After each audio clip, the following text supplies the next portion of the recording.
অবশেষে বিচারক আব্দুল বাসিতকে বললেন, আপনার জন্য আজকে কোনো টাইম লিমিট নেই, আপনার যতক্ষণ ইচ্ছে তেলাওয়াত করে যান। কোরআনকে এক্সট্রা 30 মিনিট দেওয়ার জন্য ওই বিচারকের বিরুদ্ধে আন্তর্জাতিক আইনে 3টি মামলা হলো এবং তাকে আদালতে নেওয়া হলো। মহামান্য বিচারক তাকে জিজ্ঞেস করলেন, আপনি সব ধর্মকে 10 মিনিট করে সময় দিলেন, কিন্তু কোরআনকে এক্সট্রা 30 মিনিট কেন দিলেন, কেন পার্সিয়ালিটি করলেন? বিচারক বললেন, জজ সাহেব, আমি আদালতের কাছে একটি প্রশ্ন করার জন্য বিনীতভাবে অনুরোধ করছি। জজ সাহেব অবাক হয়ে ভাবলেন, কি ব্যাপার, আমার প্রশ্নের উত্তর না দিয়ে আরেকটি প্রশ্ন করে কেন? অনুমতি দেয়া হলো। জজ সাহেব, আমি সকল ধর্মগ্রন্থকে 10 মিনিট করে সময় দিয়েছিলাম, 1 সেকেন্ডও এদিক ওদিক হয়নি, কারণ তখন আমার হুঁশ ছিল, সময়ের জ্ঞান ছিল, আমি একেবারেই নর্মাল ছিলাম। কিন্তু যখন আব্দুল বাসিত কোরআন তেলাওয়াত করতে শুরু করেন, তখন শুরু থেকে আমি নার্ভাস হতে শুরু করি। আমার সময়ের কোনো জ্ঞান ছিল না, হুঁশ ছিল না। আমি সমুদ্রের গভীরে নাকি মহাশূন্যে, ঘুমিয়েছিলাম নাকি জেগেছিলাম, তখন আমি কিছুই বুঝতে পারছিলাম না। তখন আমি পুরোপুরি মেডিকেলি আনফিট ছিলাম। এই পরিস্থিতিতে আমি কিভাবে রেড বাটন প্রেস করব? মহামান্য বিচারক, আপনিই বলুন। জজ সাহেব কিছুক্ষণ ভেবে বললেন, ঠিক আছে, মেনে নিচ্ছি যে তখন আপনার হুঁশ ছিল না, কিন্তু আপনার সাথেই কেন এমন হলো? কনফারেন্সে তো আরো হাজার হাজার ব্যক্তি ছিলেন। বিচারক বললেন, জজ সাহেব, আমি সেদিন কনফারেন্সের প্রধান বিচারক ছিলাম, তাই আমি সবার থেকে বেশি মনোযোগ দিয়ে ধর্মগ্রন্থগুলোর আবৃত্তি শুনছিলাম, তাই হয়তো আমার সাথে এমন হয়েছিল। জজ সাহেব, আমি তো নিজেই একজন খ্রিস্টান, যদি পার্সিয়ালিটি করতাম তাহলে তো আমার বাইবেলকেই উইনার করতে পারতাম। জজ সাহেব ওই বিচারকের কথাগুলো সম্পূর্ণ বিশ্বাস করলেন এবং প্রমাণ পেয়ে গেলেন যে বিচারক কোনো পার্সিয়ালিটি করেননি, তাই মহামান্য বিচারক তাকে সসম্মানে মুক্তি দিলেন।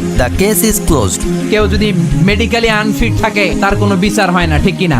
সে কোরআনকে অতিরিক্ত সম্মান দেওয়ার কারণে সর্বশেষে এই বিচারকের কোনো বিচারই হয় নাই। বেকসুর খালাসের ব্যবস্থা এই বিচারককে করে দিয়েছে কে? প্রথম পর্ব না দেখে থাকলে এখানে ক্লিক করুন।